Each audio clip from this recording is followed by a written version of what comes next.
बिहारच्या बद्दल मी ताबडतोब ट्विट केलेलं आहे। आपल्याला सगळ्यांना माहिती आहे की या देशाचे लोकप्रिय पंतप्रधान नरेंद्र मोदी साहेबांच्या तिथं खूप मोठं त्यांनी सभा घेतल्या, मार्गदर्शन केलं। स्वतः नितीश कुमारांचं गेल्या 5 वर्षातलं काम तिथं अतिशय उत्तम पद्धतीनं चाललं।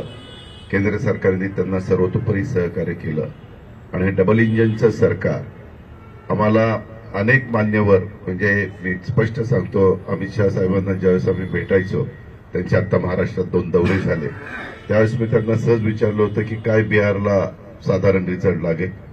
ते म्हणाले होते 165च्या खाली बिहारमध्ये अजिबात एनडीएचे लोक निवडून आल्याशिवाय राहणार नाही, अशा प्रकारची एवढी त्यांना खात्री होती।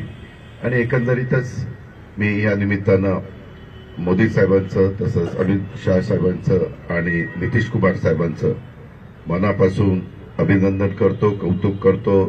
त्यांच्या नेतृत्वाला, त्यांच्या विश्वासाला बिहारकरांनी जी जबरदस्त साथ दिली त्याबद्दल बिहारच्या जनतेला सॅल्यूट देखील करतो। धन्यवाद।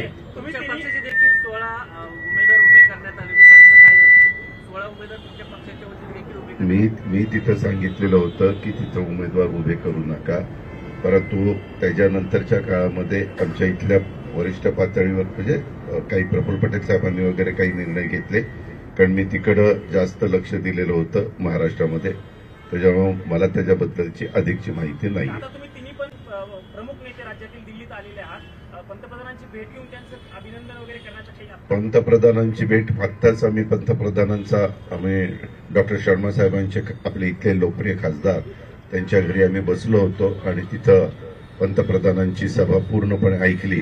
पंतप्रधानांचा वेळ खूप महत्वाचा असतो, परंतु मी अमित शाह साहेबांची वेळ मागितलेली आहे, याच करता मी जाता जाता त्यांना भेटून त्यांना शुभेच्छा देऊन पुढे जाणार।